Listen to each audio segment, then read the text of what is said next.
2567จะนำไปถวายวัดต่างๆจำนวน9วัดในพื้นที่ภาคอีสานในวันที่23ถึง25สิงหาคม2567โดยจะออกเดินทางในวันที่23สิงหาคม2567เวลาตี 4ในโอกาสนี้จึงขอเชิญชวนพุทธศาสนิกชนทุกท่านได้ร่วมถวายเทียนพรรษาและร่วมอนุโมทนาบุญไปด้วยกันเพื่อส่งเสริมพระพุทธศาสนาและวัฒนธรรมประเพณีอันดีงามต่อไป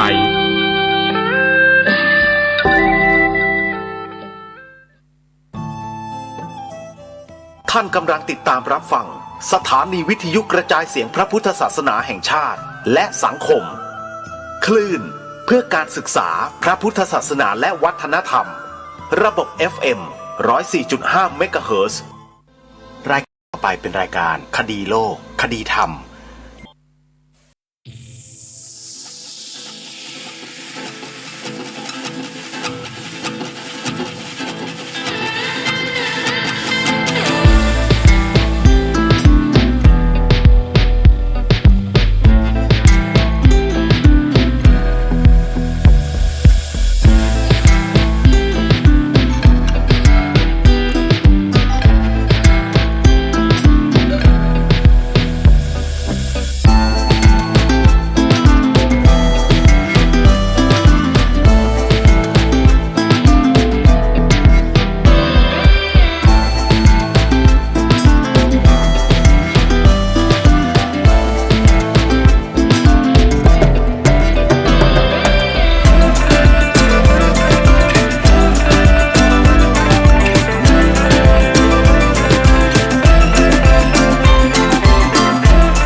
เป็นศาสนาสำหรับชาติเรา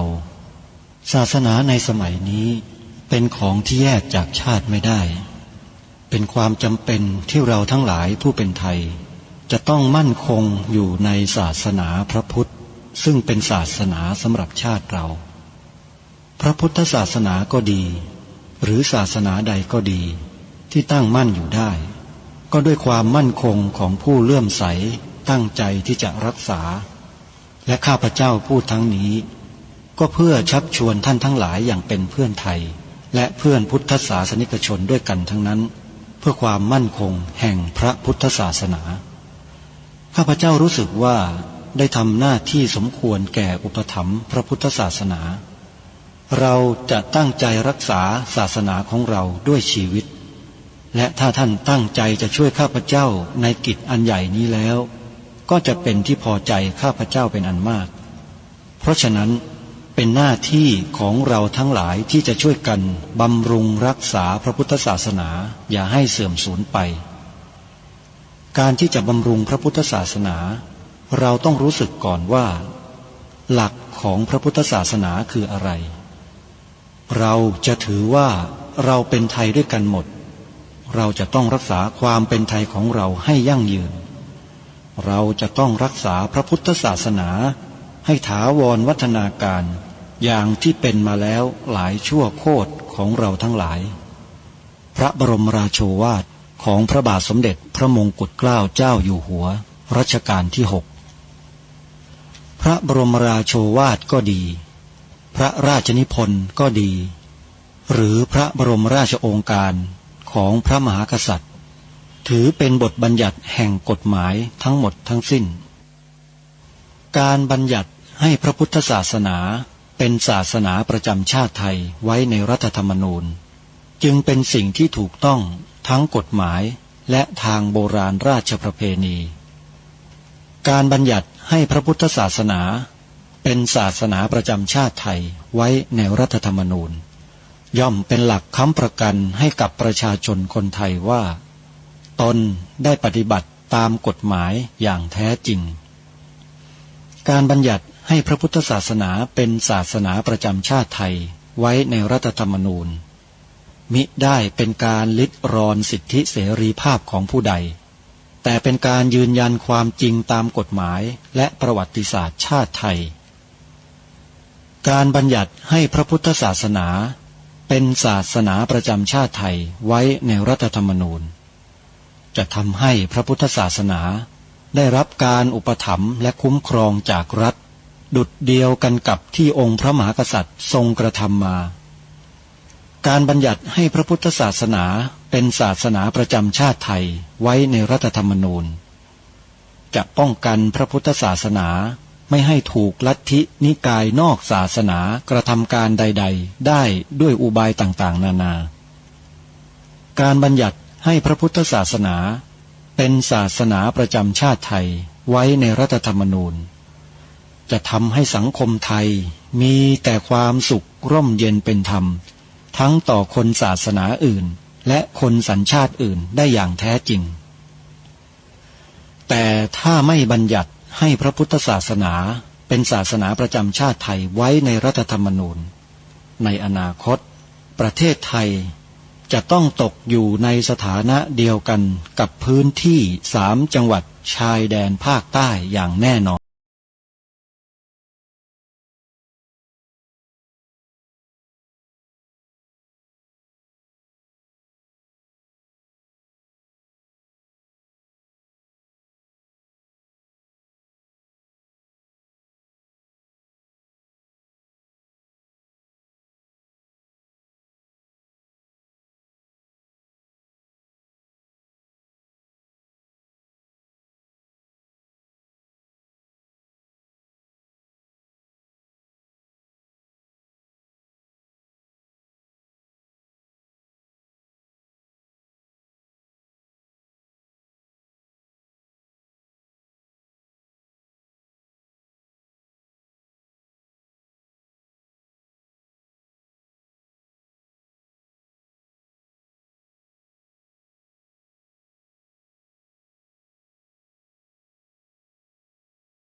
อกราบถวายความนอบน้อมแด่พระรัตนตรัยถวายความเคารพพระมหาเถระพระเถรานุเถระทุกท่านขอความสุขความเจริญในธรรมจงบังเกิดมีแด่ท่านสาธุชนที่กำลังติดตามรับฟังรายการจากสถานีวิทยุแห่งนี้ทุกท่านขอนำท่านผู้ฟังเข้าสู่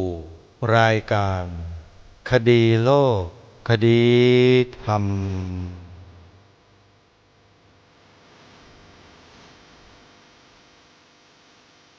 พบกันวันนี้วันขึ้น10 ค่ำเดือน 8วันนี้ตรงกับวันจันทร์ที่15 กรกฎาคมพระพุทธศักราช 2567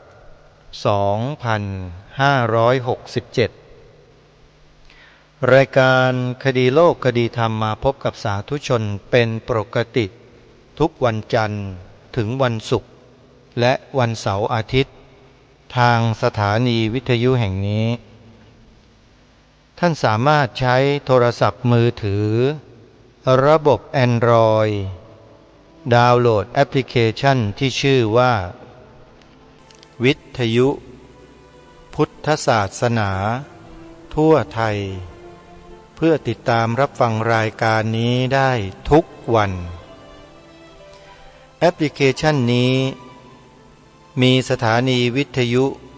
พระพุทธศาสนาแห่งชาติทั่วแผ่นดินให้ท่านสาธุชนเลือกรับฟังได้ทุกภูมิภาคของประเทศไทยรายการต่างๆที่สถานีวิทยุต่างๆนำมาออกอากาศนั้นจะเน้นวัฒนธรรมประเพณีของท้องถิ่นเป็นหลัก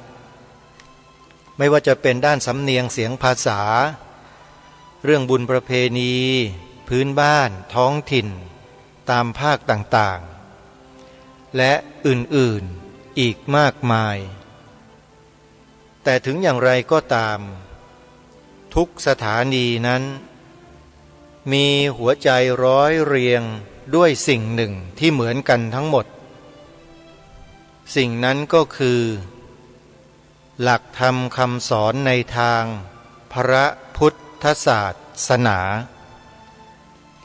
สถานีวิทยุเหล่านี้จึงได้ตั้งชื่อไว้ว่าสถานีวิทยุพระพุทธศาสนาแห่งชาตินี่คือความภาคภูมิใจของพุทธบริษัทในประเทศไทยของเราถึงแม้ว่ากระแสข่าวการบิดเบือนหลักธรรมคำสอนในทางพระพุทธศาสนาจะมีอยู่ประปรายก็ตามสื่อทางพระพุทธศาสนานี้สามารถที่จะอธิบายชี้แจงแสดงสิ่งที่ถูกต้องให้กับผู้คนในสังคม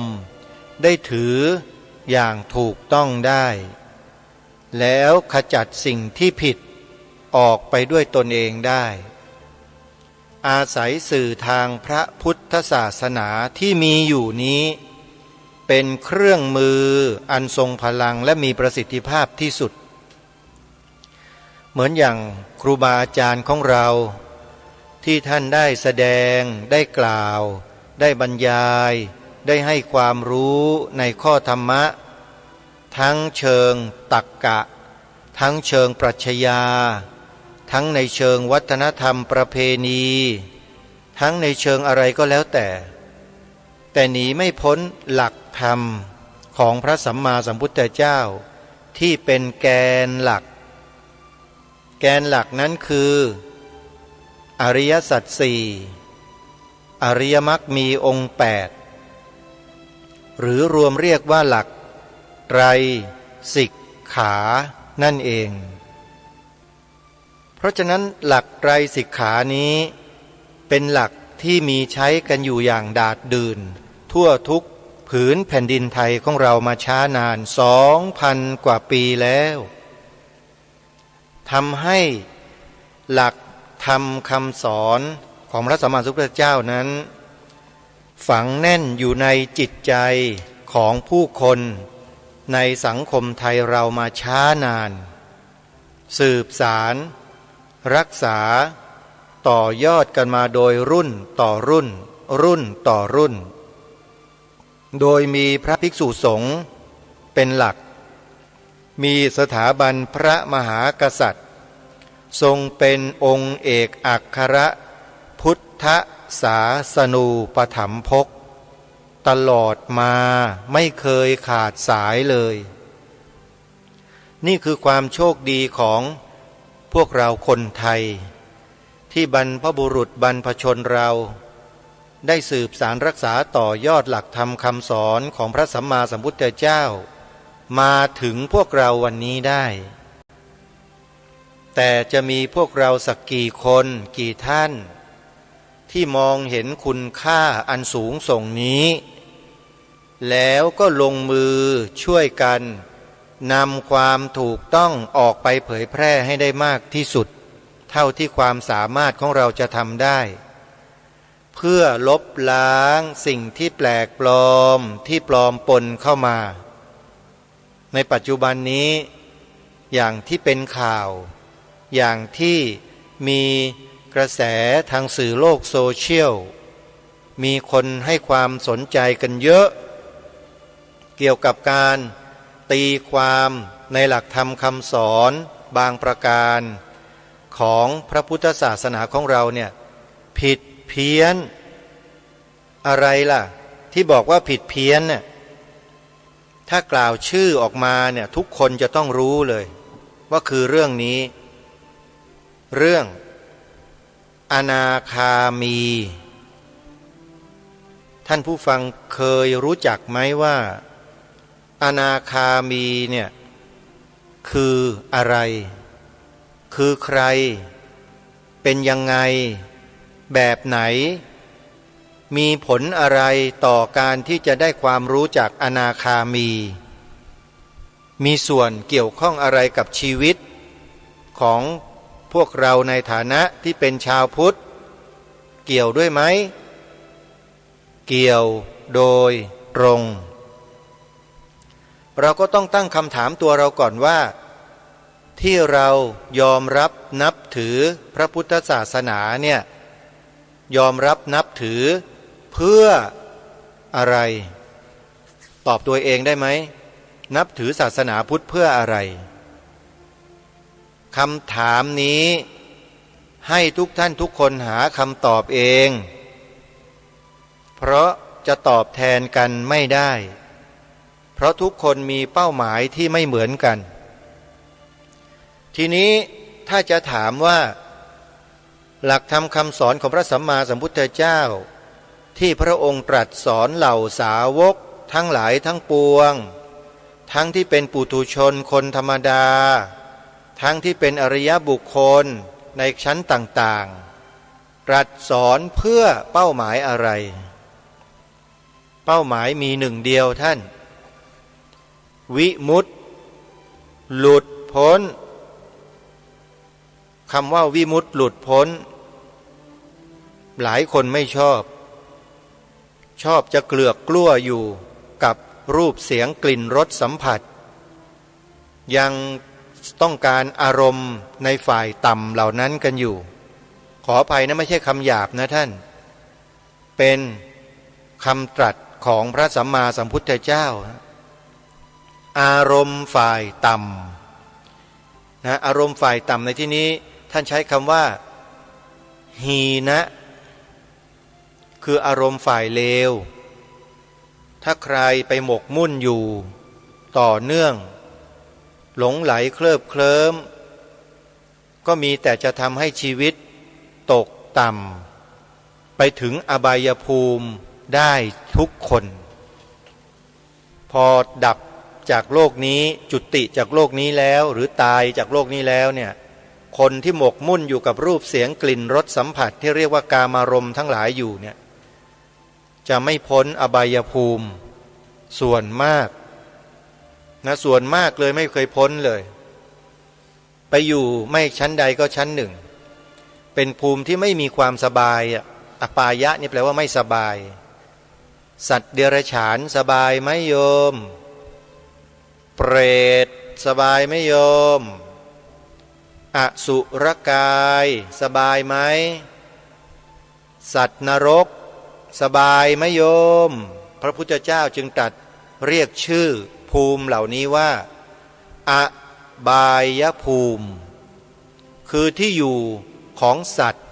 ที่ไม่ได้รับความสบายอะไรเลยมีแต่ความเดือดร้อนอยู่ตลอดเวลาดูตัวอย่างสัตว์เดรัจฉานที่เดินอยู่ตามถนนท้องถนนหนทางเนี่ยโยมดูเถอะหรือพวกนกหนูหมากาไก่แมวอะไรก็แล้วแต่เนี่ยพวกนี้เขาจะมีความสุขสบายเหมือนอย่างมนุษย์อย่างเราไหมมนุษย์อย่างเราอย่าไปคิดเหมือนสัตว์นะโยมอย่าไปบอกว่าสบายหรือว่าลำบากกว่าอย่าไปพูดนะโยมนะสบายกว่าเพราะว่ามนุษย์นี่เป็นสุขคติภูมินะภูมิมนุษย์เราเนี่ยสุขคติภูมิ7มีอยู่7นะสุขคตินะมีปัญจโวการะคือมีอวัยวะอายตนะเนี่ยครบทั้ง5หมดเลยคือเทวดา6มนุษย์1เรียกว่าปัญจโวการภูมิที่เป็นสุขคติภูมิ7มนุษย์เราอยู่ในระดับสุขคติมีความสุขแต่สัตว์เดรัจฉานไม่ใช่ไปสังเกตอาการอากัปกิริยาของสัตว์เดรัจฉานแต่ละตัวนั่งเฝ้ามองดูเขาอยู่สิมองให้ต่อเนื่องนะไม่ใช่ดูแวบๆผิวๆเผินๆแล้วก็ละสายตาดูมันจนกระทั่งมันหลับแล้วดูมันจนกระทั่งมันตื่นมาจนกระทั่งมันหลับดูมันอยู่เนี่ยตลอดทั้งวันทั้งคืนสักวันหนึ่งคุณจะเห็นความไม่สบายของมันตลอดนี่คือสัตว์เดรัจฉานตายไปจากไหนแล้วสัตว์เดรัจฉานตายไปจากมนุษย์นี่แหละแมวหมางัวควายเป็ดไก่ปลานกตายไปจากมนุษย์นี่แหละเอ้าแล้วไปเกิดเป็นพวกนั้นได้ไงก็กระทำกรรมไม่ดีไว้ไงกรรมไม่ดีคืออะไรผิดศีล5ข้อไงผิดศีล5ข้อมีจิตใจที่อิจฉาริษยาคอยจับผิดผู้อื่นกล่าวโทษแต่ผู้อื่นทำร้ายแต่ผู้อื่นอะไรต่างๆเนี่ยพวกที่มีเจตนาร้ายต่อบุคคลอื่นอยู่ตลอดพวกนี้ไม่พ้นอบายภูมิทั้ง4อันนี้มีแสดงอยู่ในคัมภีร์ทางพระพุทธศาสนามากมายหลายแห่งลองไปดูก็ได้ท่านผู้ฟังเกี่ยวกับเรื่องของทิฏฐิ62ก็มีผลต่อภพภูมิที่สัตว์จะเวียนว่ายตายเกิดไปในที่ต่างๆด้วยเรื่องทิฏฐิ62เนี่ยไปหาดูในคัมภีร์พรหมชาลสูตรนะโยมนะพิมพ์ใน Google ก็ได้พรหมชาลสูตรนะพรหมพรหมนี่แหละชาละก็ชอช้างสระอาลอลิงแล้วก็สูตรสอเสือสระอูตอเต่ารอเรือพรหมชาลสูตรไปดูทิฏฐิ62แล้วท่านจะเทียบเคียงกับตัวเองได้ว่าตัวเองมีทิฏฐิแบบไหนใน62แบบเนี่ยที่พระพุทธเจ้าตรัสแสดงไว้เนี่ยตรงตามนั้นไหมแล้วพออ่านไปจนจบ62แล้วดูบทสรุปที่พระสัมมาสัมพุทธเจ้าตรัสไว้ตอนท้ายให้จบนะธรรมะของพระสัมมาสัมพุทธเจ้าในแต่ละธรรมขันธ์เนี่ยอย่าดูผิวเผินๆนะโยมอ่านให้จบจนกระทั่งอักษรสุดท้ายเลยในแต่ละสูตรแล้วท่านจะเข้าใจแล้วท่านจะรู้ว่าสิ่งเหล่านี้เป็นดั่งที่องค์สมเด็จพระสัมมาสัมพุทธเจ้าของเราตรัสไว้จริงหรือไม่บางเรื่องที่ตรัสแสดงไว้ให้พวกเราไปเทียบเคียงถึงความเชื่อ10ประการเช่นกาลามสูตรที่เรารู้จักกันนั่นแหละ แต่ชื่อสูตรนั้นชื่อที่ถูกต้องคือเกสปุตตะสูตรเกสปุตตะสูตรโยมไปเซิร์ชดูใน Google ในอินเทอร์เน็ตดูนะหรือกาลามาสูตรก็ได้มีหลายแห่งสื่อพวกโซเชียลพวกอะไรต่างๆเนี่ยนะนำเอามาเผยแพร่10 ข้อแต่นำมาไม่หมดไม่นำบทสรุปตอนท้ายมาด้วยทีนี้ไอ้พวกเรานี่ก็เหลือเกินพออ่านแค่นั้นก็หยิบไปว่ากันเป็นตุเป็นตะอย่างนู้นอย่างนี้มั่วกันไปหมดก็มีเหมือนกันไม่ได้ศึกษาตั้งแต่เบื้องต้นไปถึงท่ามกลางแล้วก็สรุปในที่สุดไม่ได้ศึกษาแบบนั้นนะไปเห็นเขาเอาแต่ต้นมากลางมาแล้วก็ไปถือเอาสิ่งนั้นมาอธิบายความกันอย่างนู้นอย่างนี้อย่างนั้นไปดูผลฮะพระพุทธเจ้าตรัสถึงผลไว้ด้วยว่าถ้าสิ่งเหล่านั้นที่เราได้ฟังมานั้นเข้ากันได้เป็นไปได้อย่างนั้นอย่างนี้อย่างนี้สิ่งนั้นเชื่อได้เห็นไหมแต่ถ้าไม่ตรงตามอย่างนี้ไม่เป็นอย่างนั้นอย่างนี้สิ่งนั้นยังเชื่อไม่ได้นี่คือบทสรุปตอนท้ายของเกสปุตตสูตรหลายคนไม่เคยหยิบยกขึ้นมากล่าวแต่ข้อ1 2 3 4 5 6 7 8 9 10แล้วก็ตีความกันเอาเองไอ้คนฟังก็ฟังไปผิดจับไปผิดก็ไปถ่ายทอดผิดกันอยู่นั่นแหละไปมาบอกว่าอะไรรู้ไหมไปดูกาลามาสูตรสิพระพุทธเจ้าไม่ให้เชื่อไปกล่าวตูพระสัมมาสัมพุทธเจ้าอีกต่างหากด้วยหาว่าพระพุทธเจ้าสอนว่าไม่ให้เชื่ออะไรเลย นี่มันมีจริงๆนะโยมไม่ใช่ไม่มีนะระวังนะโยมเวลาจะฟังเรื่องกาลามาสูตรเรื่องเกสปุตตสูตรเนี่ยโยมฟังให้จบให้ครบถ้วนนะโยมนะอย่าไปฟังเพียงผิวเผินๆไม่ได้เพราะฉะนั้นเรื่องของการศึกษาพระปริยัติธรรมเนี่ยจึงมีความจำเป็นมากในประเทศไทยเราเนี่ยมีความโชคดีรู้ไหมเรามีคณะสงฆ์ที่ท่านให้การศึกษาเล่าเรียนพระปริยัติธรรมมาโดยตลอดและที่คณะสงฆ์ได้รับความสะดวกในการศึกษาเล่าเรียนพระปริยัติธรรมมาโดยตลอดเพราะได้รับพระบรมราชูปถัมภ์จากองค์พระมหากษัตริย์ตลอดมาโยมจงจำข้อนี้กันไว้ให้ดีเราได้พระมหากรุณาธิคุณได้รับพระมหากรุณาธิคุณจากองค์พระมหากษัตริย์ในทุกๆราชวงศ์ทุกพระองค์ที่ทรงส่งเสริมการศึกษาเล่าเรียนพระปริยัติธรรมพระปริยัติธรรมที่เมื่อเรียนแล้วจะสามารถทรงหลักธรรมคำสอนของพระสัมมาสัมพุทธเจ้าเอาไว้ได้อย่างถูกต้องเที่ยงตรงได้นั้นคือเรียนพระบาลีมีบางคนบอกว่ากล่าวแต่บาลีไม่รู้เรื่องขยายความให้หน่อยผมไม่ค่อยชอบบาลีมันเป็นคำของชาวบ้านเอามาพูดทำไมมีคนพูดอย่างนี้จริงๆโยมอาตมานี่สัมผัสเจอด้วยตัวเองเลยอย่าบอกเลยว่าใครโยม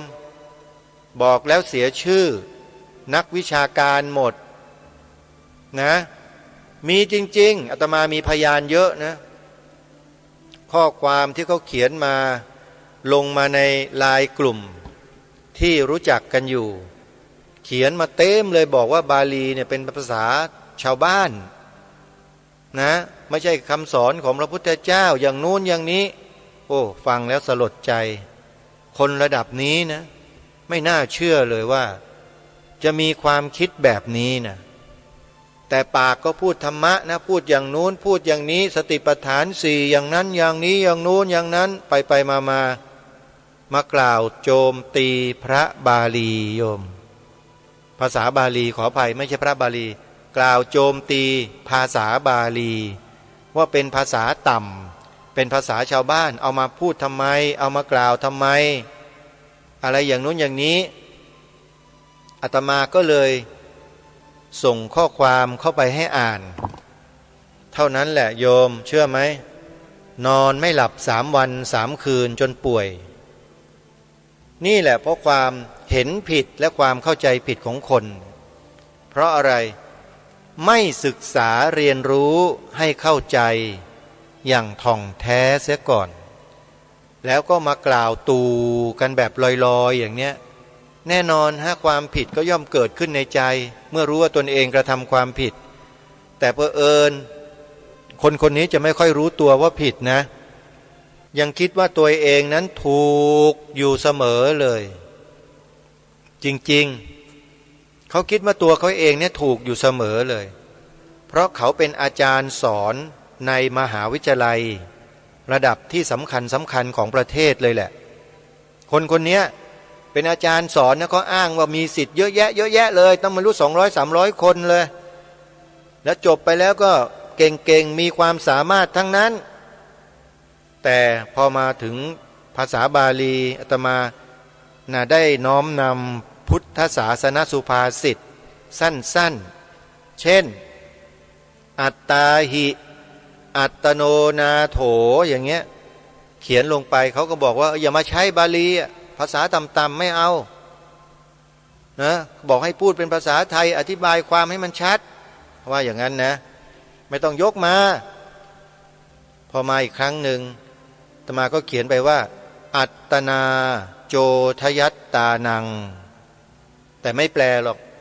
ให้เขาไปรู้จักหาเองบ้างเป็นถึงระดับนักวิชาการเนี่ยถ้าไม่รู้จักค้นหาข้อมูลเหล่านี้ที่หาได้ง่ายมากๆเลยแล้วไปหาคำแปลคำอธิบายเองอาตมาก็ไม่รู้จะพูดยังไงเนาะแต่เวลาเขียนข้อความลงมาในห้องของสมาชิกเนี่ยเขียนทั้งวันทั้งคืนเต็มไปหมดเลยสอนธรรมะคนอื่นทั้งนั้นเลยแต่พออัญเชิญพุทธศาสนสุภาษิตของพระสัมมาสัมพุทธเจ้าที่เป็นภาษาบาลีลงมาไว้เท่านั้นแหละสั้นๆอัตตนาโจทยัตตานังไปไม่เป็นเลยท่านผู้ฟังไปไม่เป็นเลยนอนไม่หลับเขียนข้อความว่าทั้งคืนเลยว่าบาลีอันนี้เรื่องจริงนะฮะครูบาอาจารย์ที่เคารพไม่ใช่มาพูดเล่นๆนะครับเรื่องนี้มีจริงๆครับคนแบบนี้มีอยู่ครับแล้วรู้จักกันด้วยเนี่ยก็เห็นอกเห็นใจอยู่นะก็พยายามจะอธิบายทำความเข้าใจให้เกิดการสลัดทิฏฐิความเห็นนี้ออกแต่แกสลัดยากเหลือเกินเพราะแกยึดติดในทิฏฐิความคิดเห็นของตัวเองเนี่ยว่าถูกต้อง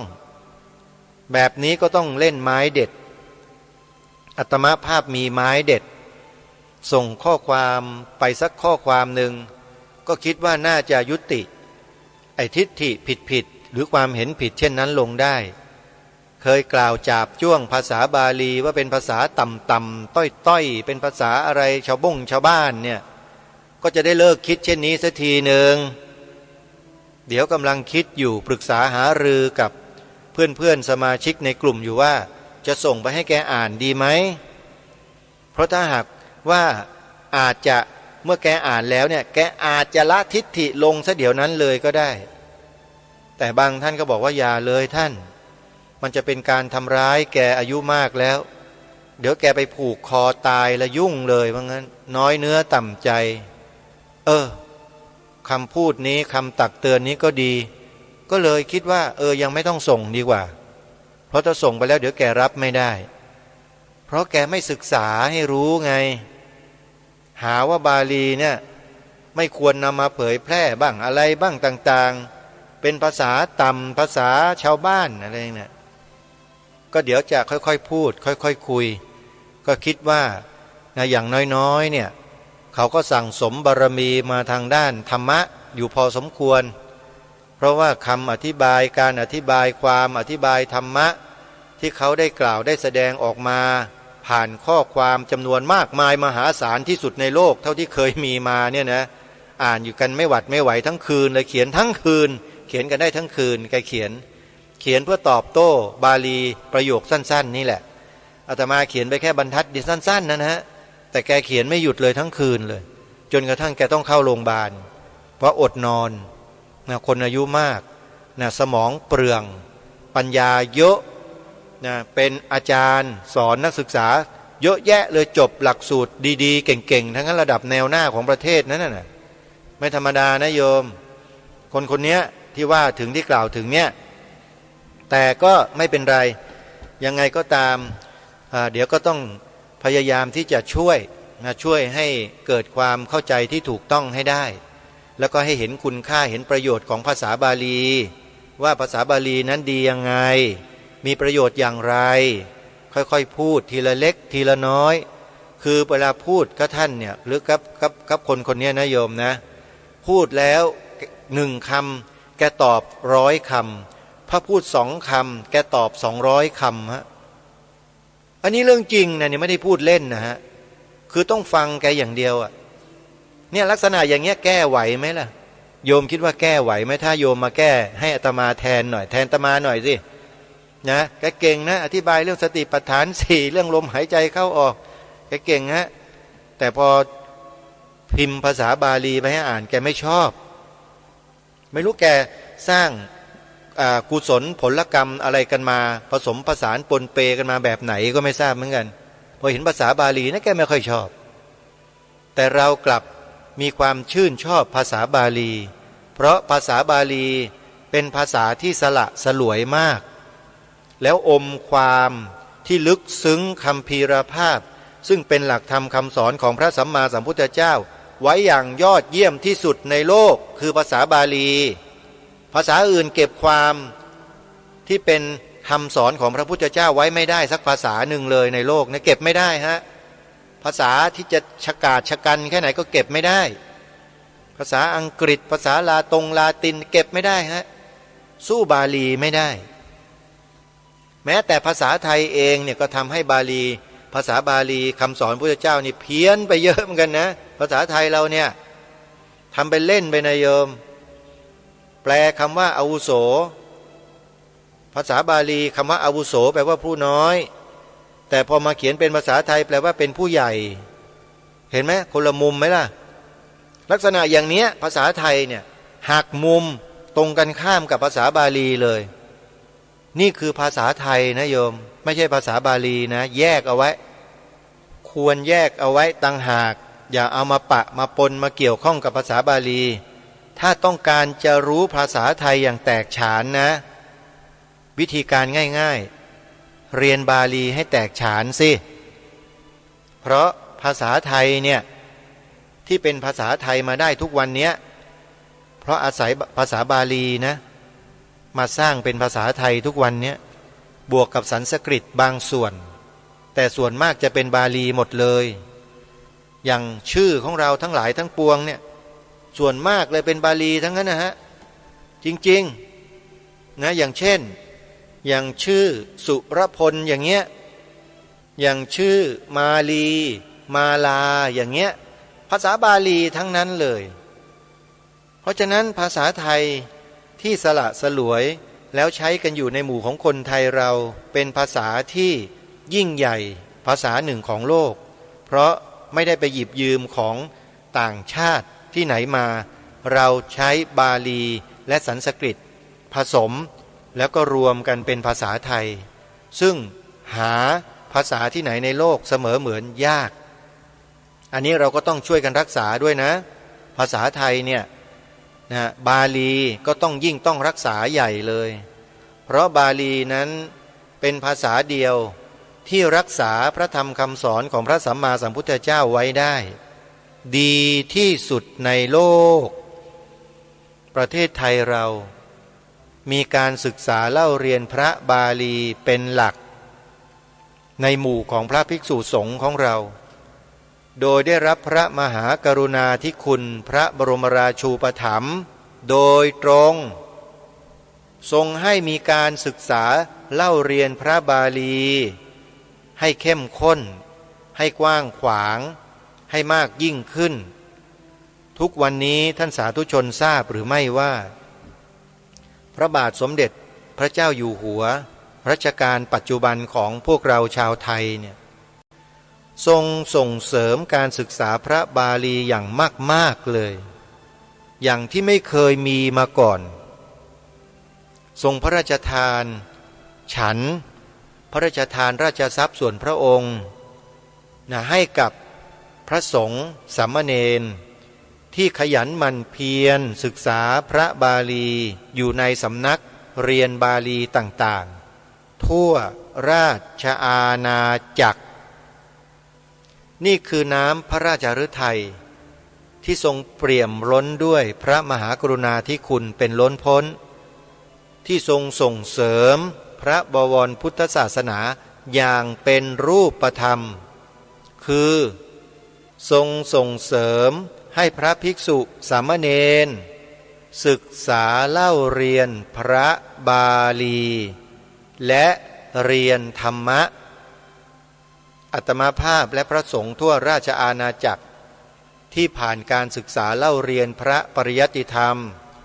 จบนักธรรมตรีโทเอกจบปริญญาธรรมตรีปริญญาธรรมโทปริญญาธรรมเอกจบพระอภิธรรม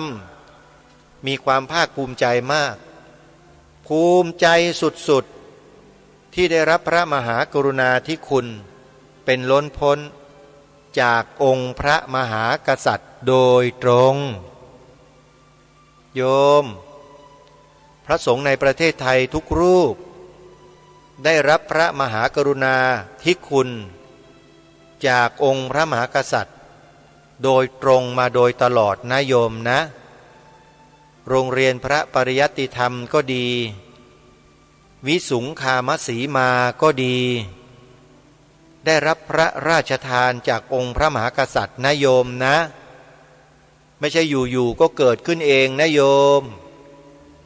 ไปดูในประวัติศาสตร์ชาติไทยในต้นกรุงรัตนโกสินทร์ดูก็ได้มีพระราชกรณียกิจสำคัญประการหนึ่งที่พระองค์ได้ทรงมีพระบรมราชโองการไว้ชัดเจนว่าตั้งใจจักอุปถัมภกยกพระพุทธศาสนาจักป้องกันขอบขันธสีมารักษาประชาชนและมนตรี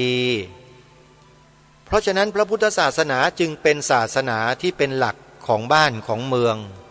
เป็นศาสนาประจำชาติบ้านเมืองของเราอย่างแท้จริงแต่มาปัจจุบันนี้คำว่าพระพุทธศาสนาเป็นศาสนาประจำชาติไทยของเรา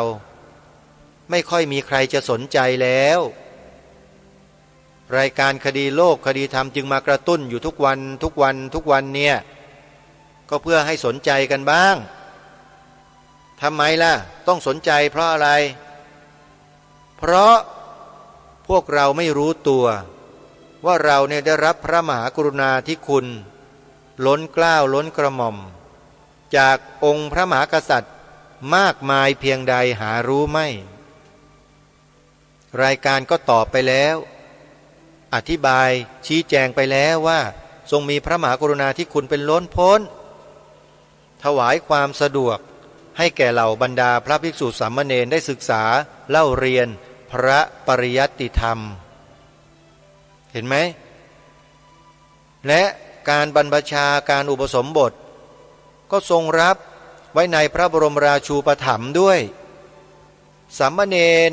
ที่จบปริญญาธรรม9ประโยคตั้งแต่ยังเป็นสามเณรเนี่ยทุกรูปเลยนะไม่ว่าจะเป็นลูกใครหลานใครอยู่ที่ไหนก็แล้วแต่จะยากดีมีจนไม่สำคัญหรอกถ้าจบปริญญาธรรม9ประโยคเมื่อไร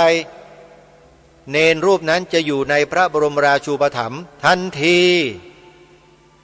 เป็นนาคหลวงฮะองค์พระบาทสมเด็จพระเจ้าอยู่หัวทรงผนวดให้เลยเห็นไหมทรงส่งเสริมไหมพระบาลีเห็นไหมเนี่ยและพระราชทานพัดยศหรือสมณศักดิ์ถวายพระสงฆ์สามเณรที่จบมหาปรริญญาด้วยเป็นพระมหาเนี่ยได้รับพระราชทานจากองค์พระมหากษัตริย์โดยตรงนะครับญาติโยม พวกเราเป็นคนไทยนะโยมนะฟังรายการนี้แล้วเนี่ยอย่าฟังแต่เพียง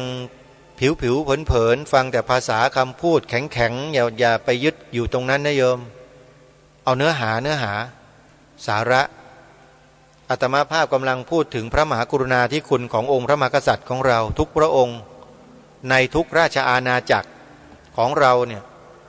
ไม่ใช่แค่สุโขทัยนะยาวไกลออกไปมากกว่านั้นถึงสุวรรณภูมินู่นเมื่อปีพระพุทธศักราช235 236นู่นไม่ใช่แค่นี้แล้วก็ทรงสืบสารรักษาต่อยอด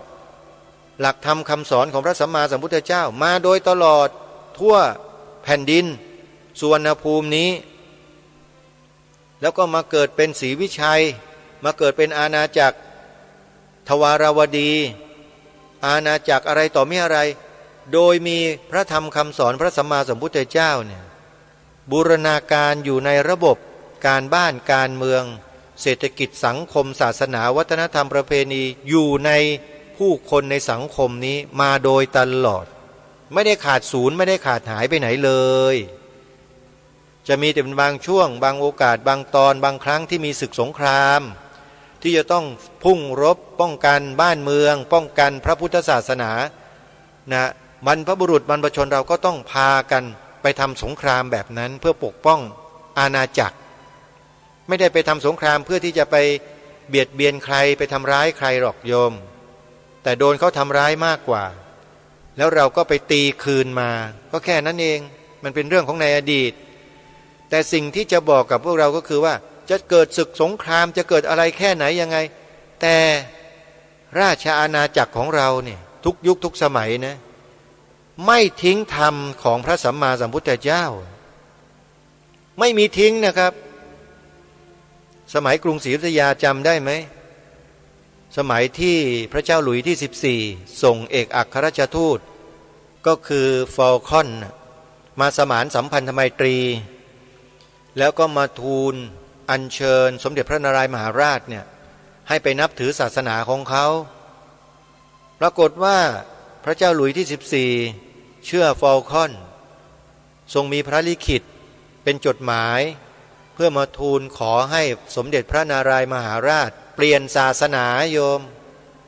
กษัตริย์แห่งฝรั่งเศสนะขอใช้เป็นภาษาชาวบ้านนะพูดง่ายๆจำฟังกันออกหน่อยทรงมีเขียนจดหมายมาให้ถวายสมเด็จพระนารายมหาราชในเนื้อความจดหมายนั้นน่ะขอให้สมเด็จพระนารายมหาราชเปลี่ยนศาสนาแล้วท่านผู้ฟังทราบไหมว่าองค์สมเด็จพระนารายมหาราชทรงตอบกลับไปยังไงความตอนหนึ่งที่จะหยิบมาตรงนี้ก็คือจริงๆแล้วพระเจ้าของท่านทั้งหลายเนี่ยดลบันดาลอะไรก็ได้ทั้งหมด